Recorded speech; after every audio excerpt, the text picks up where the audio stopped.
يا أيها الذين آمنوا اركعوا واسجدوا واعبدوا ربكم.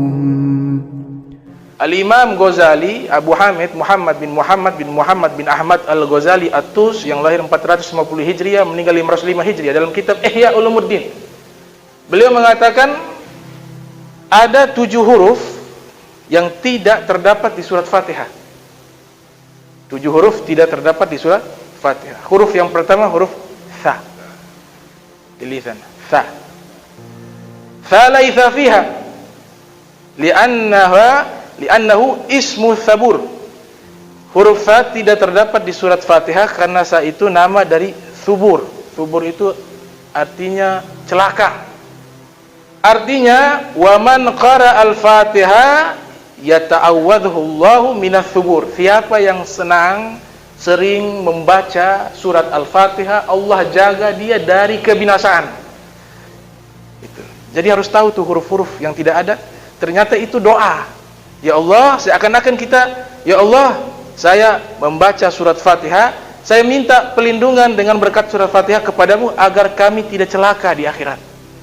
Makanya huruf tha tidak terdapat di surat Fatihah. Yang kedua, tidak ada huruf di surat Fatihah huruf jim. Jim laisa fiha li'annahu ismu jahannam. Wa man qara'aha nujiya min jahannam. Tidak ada huruf jim karena jim nama dari neraka. Neraka jahannam diawali dengan huruf jim. Siapa yang senang membaca surat Fatihah, maka insya Allah dia dijaga dan diselamatkan dari neraka jahannam. Yang ketiga, tidak ada huruf kho. Kho tidak ada. Kalau ha ada. Alhamdulillahirabbil alamin. Tidak ada alhamdulillah. Kalau khamdu artinya asam. Ini kho tidak ada. Kenapa? Li'annahu ismul khauf. Karena kho itu nama dari rasa takut. Takut bahasa Arabnya khauf. Wa man qara'aha la yukhawwifuhu Allahu yaumal qiyamah. Siapa yang membaca surat Fatihah, Allah Ta'ala tidak akan memberikan rasa takut kepadanya di hari kiamat. Kemudian yang keempat, huruf zai.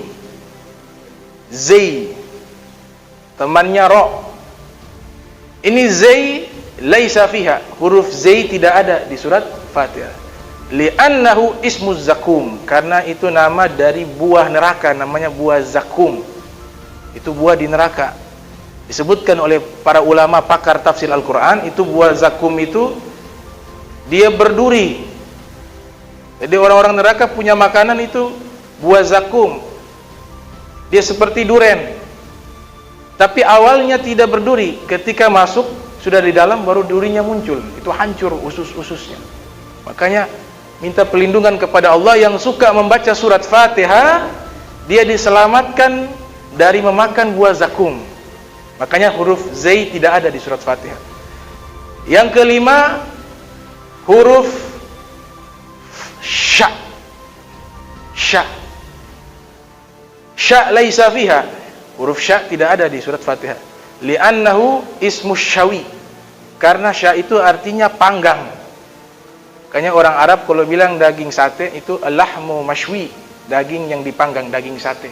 Artinya di dalam neraka itu manusia dipanggang oleh Allah di dalam neraka.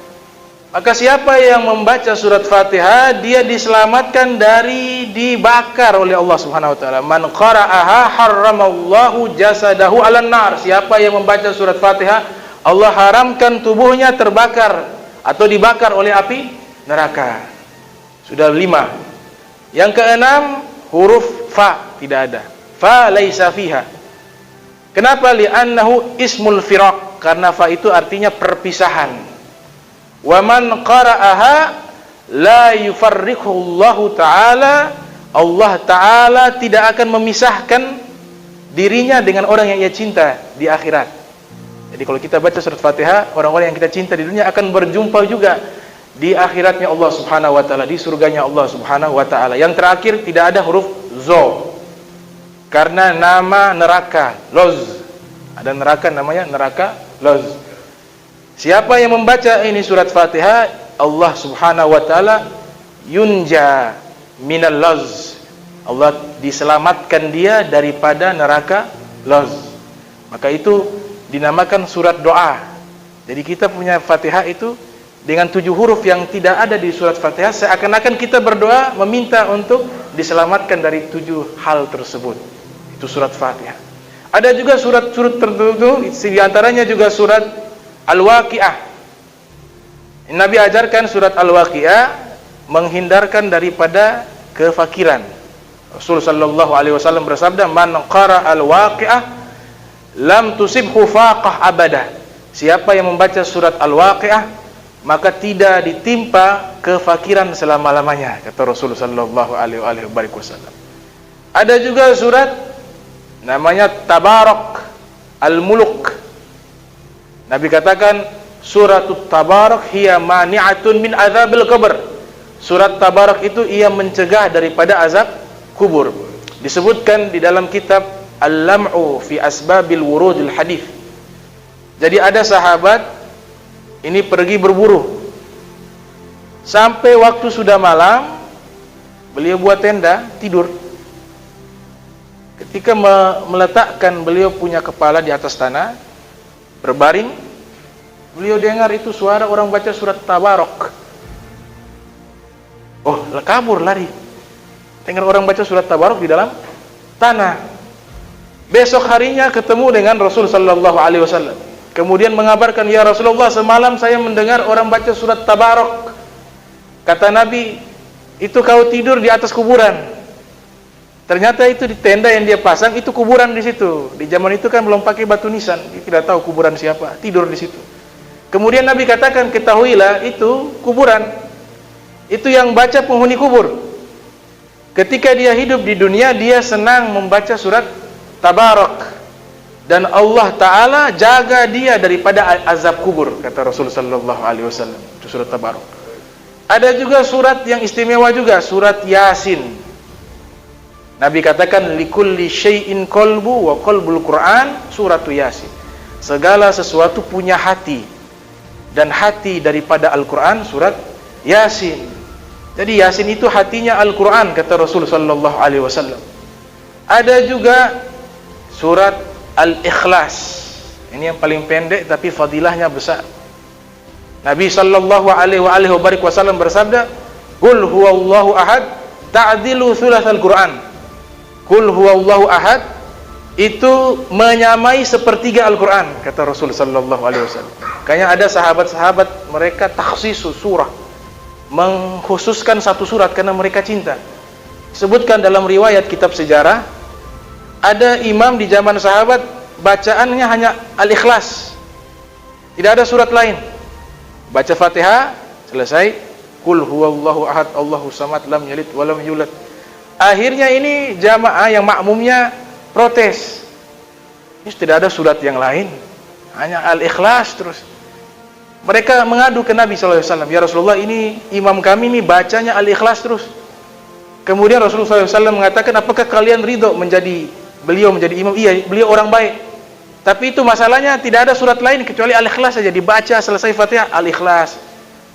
Kemudian mereka sampaikan kepada imam tersebut, "Terus sekali-sekali baca surat yang lain." Nah, imam ini meraju. Dia bilang, "Kalau mau saya baca surat yang lain, saya terjadi imam sudah." Ini makmum bilang, "Alah, jangan kami anggap kamu orang yang pantas jadi imam, orang baik, orang soleh. Tidak, kalau mau suruh ganti yang lain, saya tidak mau jadi imam." Akhirnya dia dipanggil oleh Nabi Muhammad sallallahu alaihi wasallam. Rasul sallallahu alaihi wasallam mengatakan, "Benar, kenapa kamu suka baca surat Al-Ikhlas? Katanya ini sahabat-sahabatmu makmum ini mengatakan kamu setiap sholat bacanya surat Al-Ikhlas." Ia katakan, "Ya Rasulullah, inni uhibbuhu." Saya sangat cinta kepada surat Al-Ikhlas. Nabi marah? Tidak, Nabi tidak marah. Nabi katakan, "Bihubbika iyyaha adkhalatkal jannah." Karena sebab kau cinta kepada surat Al-Ikhlas, nanti surat Al-Ikhlas mengantarkan kamu masuk ke dalam surganya Allah Subhanahu wa taala. Nah, ini para ulama mengatakan takhsisus surah. Kita mengkhususkan satu surat tertentu karena kita suka, tidak ada larangan. tidak ada larangan. Karena ini Al-Quran juga. Gitu. وَاعْبُدُوا رَبَّكُمْ وَافْعَلُوا الْخَيْرَ لَعَلَّكُمْ تُفْلِحُونَ.